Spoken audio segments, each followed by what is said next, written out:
전능하사 천지를 만드신 하나님 아버지를 내가 믿사오며 그 외아들 우리 주 예수 그리스도를 믿사오니 이는 성령으로 잉태하사 동정녀 마리아에게 나시고 본디오 빌라도에게 고난을 받으사 십자가에 못 박혀 죽으시고 장사한 지 사흘 만에 죽은 자 가운데서 다시 살아나시며 하늘에 오르사 전능하신 하나님 우편에 앉아 계시다가 저리로서 산 자와 죽은 자를 심판하러 오시리라. 성령을 믿사오며 거룩한 공예와 성도가 서로 교통하는 것과 죄를 사하여 주시는 것과 몸이 다시 사는 것과 영원히 사는 것을 믿사옵나이다. 아멘. 찬송은 85장, 85장 9주를 생각만 해도 1절과 3절과 5절을 찬송하겠습니다. 우주를 생각만 해도 이렇게 좋거든 주 얼굴 배울 때에야 얼마나 좋으랴 만민의 구주 예수의 소망이 되시고 구하고 찾는 자에게 기쁨이 되신다. 사랑의 구주 예수여 내 기쁨 되시고 이제로부터 영원히 영광이 되소서. 아멘. 함께 살피는 복된 하나님의 말씀은 호세아서 9장입니다. 호세아서 9장 1절에서부터 17절 9장 전체 말씀이 되죠. 하나님께서는 이스라엘이 왜 심판을 받아야 하는지 그 이유를 낱낱이 제시해 주고 있는 어, 내용을 우리가 그 부분을 살피고 있습니다. 오늘 9장도 하나님께서 같은 맥락 속에서 저들의 죄를 검사가 낱낱이 드러내듯이 드러내고 있습니다. 1절 말씀을 읽겠습니다. 이스라엘아 너는 이방 사람처럼 기뻐 뛰놀지 말라. 네가 음행한 네 하나님을 떠나고 각 타작마당에서 음행의 값을 좋아하였느니라. 하나님 말씀입니다. 타작마당에서 왜 이방 사람처럼 기뻐 뛰놀까요? 타작은 이 추수한 것을 얻는 것이죠. 추수를 잘 되었다. 이 모든 것이 하나님께서 우리에게 주신 것이다. 라고 생각하며 하나님께 예배드릴 그 자리에서 저도 그 모든 것을 우상에게 돌리는 것이죠. 그래서 그날의 그 해의 수확을 기뻐하며 이 모든 걸 주신 우상에게 우리가 감사합니다라고 하면서 음행을 향합니다. 우상 숭배를 해나가는 저들의 종교 양태가 어떤지 눈앞에 보입니다. 먹고 취하고 음행하고 영적으로 육적으로 음행하는 그러한 가증한 모습을 보이고 있습니다. 이스라엘이 그랬던 것입니다. 2절부터 주의 말씀을 보겠습니다. 7절까지 주의 말씀을 읽겠습니다. 하나님의 말씀입니다. 타작마당이나 술틀이 그들을 기르지 못할 것이며 새 포도주도 떨어질 것이요. 그들은 여호와의 땅에 거주하지 못하며 에브라임은 애굽으로 다시 가고 아솔에서 더러운 것을 먹을 것이니라. 그들은 여호와께 포도주를 부어 드리지 못하며 여호와께서 기뻐하신 바도 되지 못할 것이라. 그들의 재물은 애국하는 자의 떡과 같아서 그것을 먹는 자는 더러워지나니 그들의 떡은 자기 먹기에만 소용될 뿐이라. 여호와의 집에 드릴 것이 아님이니라. 너희는 명절날과 여호와의 절기날에 무엇을 하겠느냐? 보라, 그들이 멸망을 피하여 갈지라도 애굽은 그들을 모으고 노은 그들을 장사하리니 그들의 은은 귀한 것이나 찔레가 덮을 것이요 그들의 장막 안에는 가시덩굴이 퍼지리라. 형벌의 날이 이르렀고 보응의 날이 온 것을 이스라엘이 알지라. 선지자가 어리석었고 신의 감당한 자는 미쳤나니 이는 네 죄악이 많고 내 원한이 금이니라. 하나님의 말씀입니다. 하나님께 감사합니다.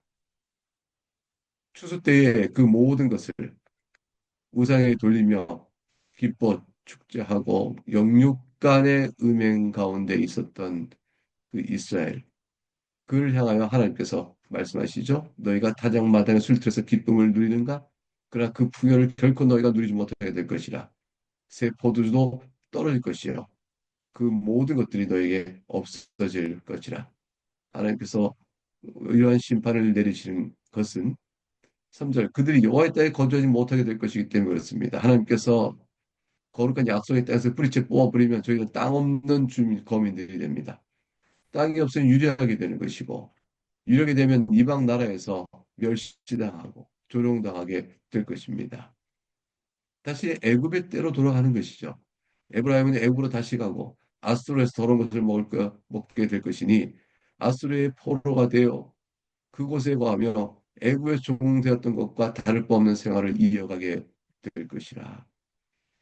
그들이 여호와께 포도주를 드리며 제사하겠습니다 해도 소용없는 것은 또 저들이 두 가지 측면이에요. 하나님께서 기뻐하지 아니하시기 때문에 소용없는 것이 되며 두 번째는 이미 저들은 드릴 제물과 포도주가 없게 될 것이므로 하나님께 드리지 못하게 된 것입니다. 심판이 이미 임한 것이죠. 저희들이 드릴 만한 떡이 있어도 이미 부정하니 하나님께 드릴 수가 없고 포도주가 있어 드리고자 하나 찾지 못하게 될 것이고 또 설령 있어 드려도 하나님 기뻐하지 않게 될 것이니 이제 하나님께서 저들에게 선언하는 것이죠. 너희는 나와 완전히 끝났다. 하나님과의 완전한 관계가 단절됐음을 하나님 보이고 계신 겁니다. 그리고 저희들이 명절의 날이요 여호와의 절기날이 된다 해도 무엇을 할 수 있겠습니까? 하나님 기뻐하지 아니하시며 드릴 것도 없고 드릴 것을 찾아도 부족한 것이니 결국 하나님과 관절된 저들에게서는 명절날의 여호와의 절기가 아무 소용이 없는 것이죠. 그들이 이와 같은 하나님의 심판의 손길을 피하여 살 길을 찾자. 그래야 그들이 애국으로 가도 아수르의 침략으로부터 목숨을 건져 애국으로 갑시다. 살 곳이 있겠습니다. 해도 그곳에선 애국 또 노브는 곧 지금의 멤피스요. 애굽의 수도죠. 그곳에서 장사를 지내는 꼴을 너희가 당할 것이라. 다시 말하면 죽음을 피하나 아수르로부터 죽음을 피하나 그러나 그곳에서 너희는 죽음을 당할 일은 매일반일 것이라는 것이죠. 너희가 은을 가지고 그것을 도망가더라도 그것은 가시와 찔레 덤불이 무성하지 너희 황폐함을 결코 보호하지 못할 것이라. 그래 마침내 형벌의 날은 이를 것이고 보응의 날이 온 것을 그때서야 너희가 알게 될 것이라. 근데 이 모든 것들이 너희가 그럼에도 불구하고 죄 중에 있는 상황에 있었다는 걸 보여줘요. 뭐 이유를 설명하면서도 동시에 그들이 현 상황을 보여주는데 그것이 무엇이냐면 선지자가 어리석었고 신의 감동한 자가 미쳤다라는 것입니다. 선지자는 신의 감동한 자를 의미하죠. 같은 의미예요. 하나님의 말씀을 전합니다. 이 말씀에 대해서 이스라엘 백성들이 하나님의 말씀이다 하고 듣고 배우고 따르고 순종하지 않고 오히려 반대로 선지자 저가 어리석구나. 저 미친 자 아닌가? 라고 대한 것입니다. 이스라엘이 죄악이 넘치고 있고 그렇기 때문에 하나님의 말씀 전한 선지자를 더욱더 미워하는 원한 미움이 클 뿐이었습니다. 그러한 백성에게 선지자는 더욱더 마치 미친 자처럼 강렬하게 말을 해야 됐죠. 그게 과연 미친 자처럼 보일 것입니다. 그러나 미친 것이 아니었고 하나님의 말씀을 강력하게 너희가 돌이키라 사랑과 애정의 마음으로 심판을 선언한 것입니다. 근데 그러한 선지자를 저들은 미쳤다고 했습니다. 선지자를 더욱더 강력하게 말하게 되겠죠. 호세의 모습이 그랬고 이때의 선지자의 모습이 다 그랬습니다. 8절과 9절 주의 말씀을 읽겠습니다. 에브라임은 나의 하나님과 함께한 파수꾼이며 선지자는 모든 길에 신세 잡는 자의 그물과 같고 그의 하나님 전에는 원한이 있더라. 그들은 기브아의 시대와 같이 심히 부패한지라 여호와께서 그 악을 기억하시고 그 죄를 벌하시리라. 하나님의 말씀입니다. 하나님께 감사합니다. 에브라임은 나의 하나님과 함께한 하수꾼이며 이렇게 되어 있는데 이 말은 번역이 다소 모호합니다. 번역을 이렇게 바꿔보는 것이 좋습니다. 에브라임의 파수꾼은 누군가? 나의 하나님과 함께한 선지자이다. 이게 더 정확한 번역이죠. 그런데 그러한 선지자가 오히려 죄악을 눈감고 그들의 거짓을 전파하고 있다면 하나님께서 주신 바대로 이스라엘 죄악을 심판하고 그를 돌이키도록 해야 될 선지자가 오히려 거짓을 전파한다면 그들 과연 구원하는 파수꾼일까요? 그렇지 않죠. 오히려 새를 잡는 그물처럼 에브라임을 그물에 잡아서 넘어뜨리는 자가 되고 마는 것이죠. 구원의 메시지를 전해야 될 선지자의 입에서 오히려 저희를 죽이는 메시지가 나오는 거죠. 이런 자는 하나님의 전에서 미움을 받을 것입니다. 왜냐하면 하나님의 전에 살아있는 참된 선지자가 있어 외칠 때에 저희가 미움을 받는 갈등의 관계가 되는 것이고 하나님 또한 하나님 전에서 저희들이 무슨 말을 하더라도 하나님께 저들의 하는 말을 받지 아니하시니 참된 하나님 전에 참된 주인이신 하나님께서 그들을 인정하지 않을 것입니다. 그래서 구절로 넘어갑니다. 그들은 기부와의 시대와 같이 심히 부패한 자라 이렇게 되어 있습니다. 여호와께서 그 악을 다 기억하시고 죄를 벌하시리라. 기부와 시대가 어떠한 시대이지요? 그 당시 시대는 소위 파수꾼의 소명을 저버린 시대였습니다. 말씀을 깨닫고 주의 교훈이 어떤지를 알고 선명히 나갔던 그런 시대가 아니었던 영적으로 어둡고 부패한 시대였습니다. 특별히 이때 시대는 사사기 19장부터 21장에 기록된 말을 가리켜서 기록된 내용을 가리켜서 기부의 시대와 같다라고 말씀한 것으로 성경학자는 생각합니다. 이때가 어느 때냐면 베냐민 지파에 속한 기브아 땅에서 레위인이 여행 중에 그곳에 머뭅니다. 이곳에 머무는 것이 이방의 땅에서 머물고보다 나을 것이다 하고 머무는데 그것을 뜻밖의 큰 악행을 당하게 되어지죠. 레윈이 자기 첩과 함께 머물렀는데 자기 첩이 금만 강간과 살해를 당해 버리게 됩니다. 이리하여 레윈이 분격하여 그 시신을 12조각으로 토막을 냅니다. 이스라엘 땅 각 사방에다 보내게 되어지죠. 온 이스라엘이 다 일어나게 됩니다. 기브아 사람 베냐민 지파의 악행을 다 듣게 되어졌습니다. 그래서 전 이스라엘이 일어나서 베냐민 지파 전쟁을 벌이고 그 베냐민 지파는 거의 전멸에 이르게 된 사건입니다. 이 사건은 베냐민 지파의 단순한 악마를 보이는 것이 아니고 이스라엘 전역에 얼마나 영적으로 황폐했으며 이방인도 안 할 짓을 하는 일들이 되어지길 만큼 이스라엘이 영적으로 어두웠는가를 보여주는 것이죠. 사사 시대의 이 모습은 결국은 이스라엘에 하나님 보내신 참 선지자가 필요하다는 사실이 뚜렷이 드러나고 사무엘이 드러나서 말씀을 전한 상황으로 이어져 가게 되어집니다. 레위는 이방의 땅에 머문 것보다 이스라엘 땅에 머무는 것이 안전하다요. 베냐민 지파의 기브아에 머물렀는데 이런 끔찍한 일을 당하고 말았으니 이게 얼마나 기가 막히겠습니까? 교회가 부패해 있고 타락해 있으면 교회에서 전하는 하나의 말씀을 생각하여 교회의 마음을 두고 의지하고 또 자기 받은 모든 죄로부터의 회개를 또 하며 하나님의부터의 사랑의 회복을 기대하고 나오지만 그만 타락한 교회에서 더 큰 상처를 받아 영영 그 영혼이 주저앉아 일어날 길이 없는 그런 비참한 상태에 있게 될 수도 있게 됩니다. 세상에도 없는 일이 교회에서 일어나는 일이기도 한 것이죠. 당시가 그랬습니다. 기브의 시대와 같이 심히 부패했다 했으니 사사기 때 봤던 이런 말도 안 되는 끔찍한 상황이 지금 호세아 이 시대에 벌어지고 있는 것이죠. 10절부터 14절 주의 말씀을 읽겠습니다. 옛적에 내가 이스라엘 만나기를 광야에서 포도를 만난 같이 하였으며 너희 조상들을 보기를 무화과 나무에서 처음 맺힌 첫 열매를 봄같이 하였거늘 그들이 바알보올에 가서 부끄러운 우상에게 몸을 들이므로 저희가 사랑하는 우상같이 가정하여 줬도다. 에브라임 영광이 새같이 날아가리니 해산하는 것이나 아이 베는 것이나 임신한 것이 없으리라. 혹 그들이 자식을 기를지라도 내가 그 자식을 없이하여 한 사람도 남기지 아니할 것이라. 내가 그들을 떠나는 때에는 그들에게 화가 미치리로다. 내가 보건대 에브라임은 아름다운 곳에 심긴 두로와 같으나 그 자식들을 살인하는 자에게로 끌어내리로다. 여호와여 그들에게 주소서 무엇을 주시려 하나이까? 아이 베이지 못하는 태와 젖없는 유방을 주시옵소서. 하나님의 말씀입니다. 하나님께 감사합니다. 옛적에 이스라엘을 만나기를 광에서 포도를 만나같이 하나님이 하셨다 했습니다. 이것은 하나님이 얼마나 이스라엘을 기뻐했는가를 말씀하는 것이에요.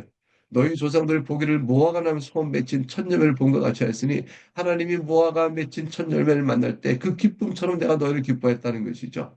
광에서 포도를 어떻게 만나겠어요? 그냥 만난다면 얼마나 기쁠까요? 왜냐하면 포도처럼 달콤한 열매를 광에서 만날 때 그 즐거움을 이루 말할 수가 없는 것입니다. 하나님께서 그렇게 이스라엘을 기쁨으로 여기셨습니다. 그런데 이들은 자신을 그렇게 기쁘게 여기는 하나님의 말할 수 없는 사랑을 배신해버리고 바알 보올에게 가서 그 부끄러운 우상에게 몸을 들었다라고 하였습니다. 저들의 전적인 마음을 내어드리고 헌신하는 모든 손길은 우상에게 가고 있었던 것입니다. 사랑하는 교회 여러분, 하나님께서 우리를 그렇게 사랑하십니다. 광에서 포도를 만난 것처럼 우리를 사랑하십니다. 이 사랑을 양의 우리에서 나간 한 양을 찾아서 목동이 그 거친 계곡을 어디로 찾아서 마치냐 찾아내는 그런 것 같은 것에 빗대신 예수님께서 말씀하신 사랑과 같습니다. 잃어버린 한 드라크마를 찾기 위해서 끝까지 찾았던 한 여인과 같죠. 아버지의 제사를 허랑방탕해버린 탕자를 기다리는 아버지의 마음처럼. 그가 돌아올 때 얼마나 기뻤는지 잔치를 벌이고 자기 옷을 가락줄 다시 껴주며 옷을 입혀줍니다. 그 사랑, 그 사랑처럼 하나님이 사랑한 이스라엘이었습니다. 하나님께서 예수 그리스도를 선택하신 택하신 모든 주의 백성을 향한 그 사랑이 바로 우리가 받은 사랑입니다. 이스라엘에게 동일한 사랑이 주어졌으나 저들은 바알볼에게 가서 몸을 들임으로 저희가 사랑하는 우상처럼 가증한 자가 되고 말았다.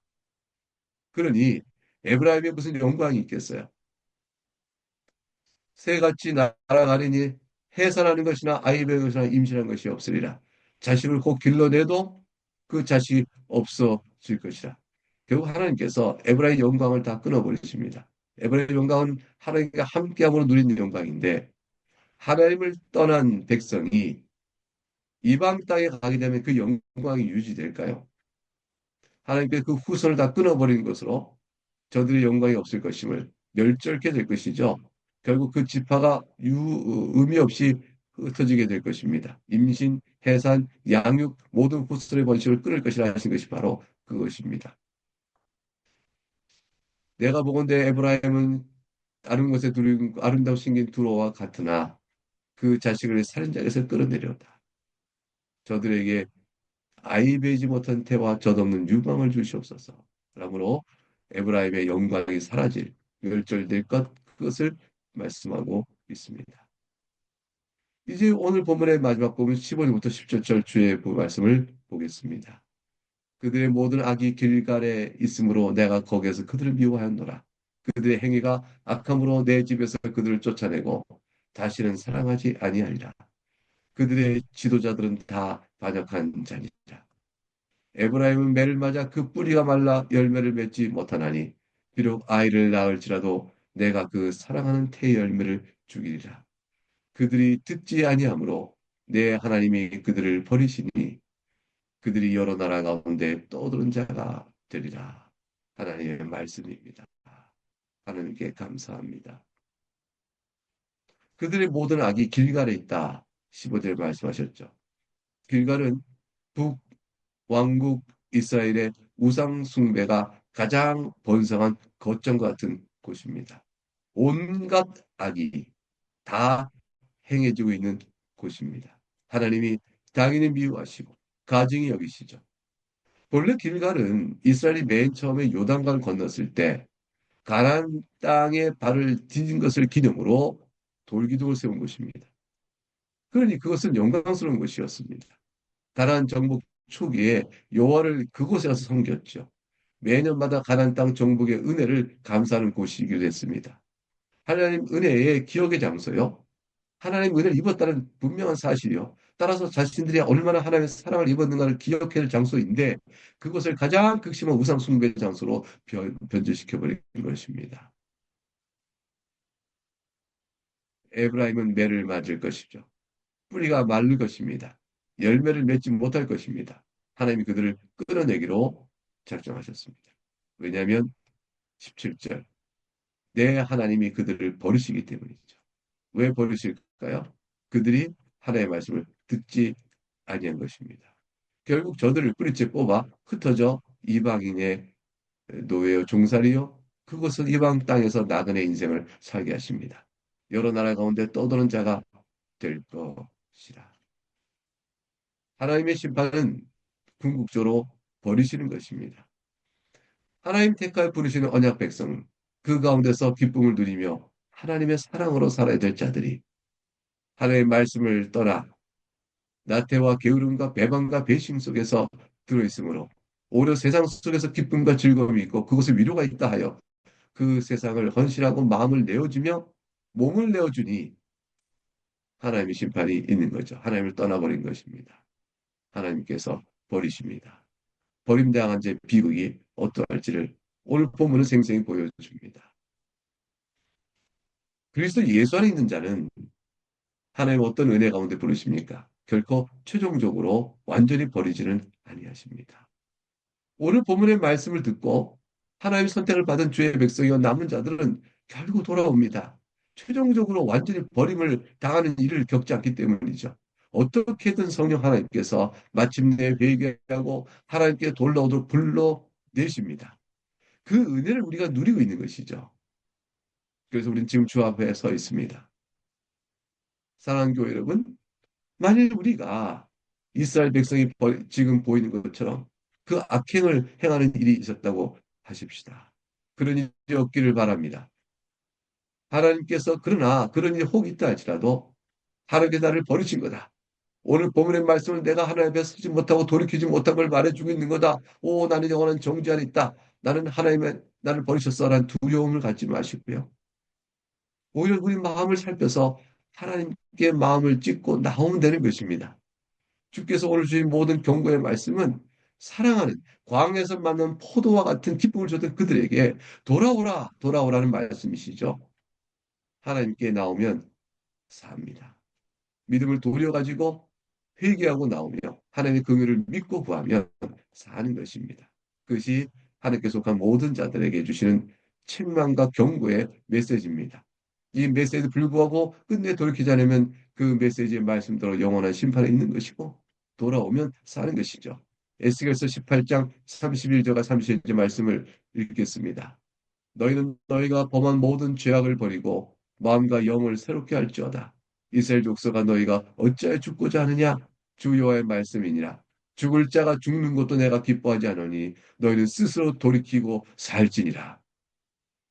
하나님 뜻은 생명에 있습니다. 사랑하는 교회 여러분, 꼭 우리가 실수이고 실족할 수 있죠. 그러나 우리를 살리시는 주의 사랑을 믿고 나오십니다.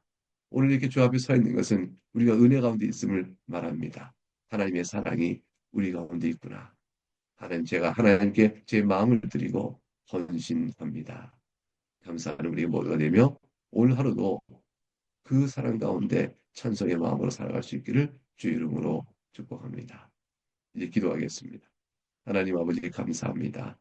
오늘 말씀을 통해 우리 한 하나님의 그윽한 기쁨의 손길을 다시 한번 확인하며 찬송을 올려드립니다. 무화과 나무의 첫 열매와 같고 광에서 만난 포도와 같은 기쁨으로 우리를 대하시니 하나님 그 사람의 우리가 또한 주님을 기쁨으로 나아갑니다. 하나님 아버지 눈이 많이 와 생활에 어려움과 불편이 있습니다. 이 일로 어려움을 당하는 교우가 없도록 보호해 주시옵소서. 우리 사랑하는 교우들이 이제 각각 주 앞에 기도할 때에 형편을 하신 주께서 하는 것이 가장 좋은 길로 응답하시고 인도해 주시옵소서. 몸이 아픈 자를 회복시켜 주시고 슬픈 자의 위를 주시며 삶의 어려움을 있는 자에게 살길을 내어 주시옵소서. 감사드렸고 우리 주 예수 그리스도 이름으로 기도하옵나이다. 아멘. 주님께서 가르친 기도를 함께 우리가 올리겠습니다. 하늘에 계신 우리 아버지여 이름이 거룩히 여김을 받으시오며 나라가 임하시오며 뜻이 하늘에서 이루어진 것 같이 땅에서도 이루어지이다. 오늘 우리에게 일용할 양식을 주시옵고 우리가 우리에게 죄 지은 자를 사하여 준 것 같이 우리 죄를 사하여 주시옵고 우리를 시험에 들게 하지 마시옵고 다만 에게서 구하시옵소서.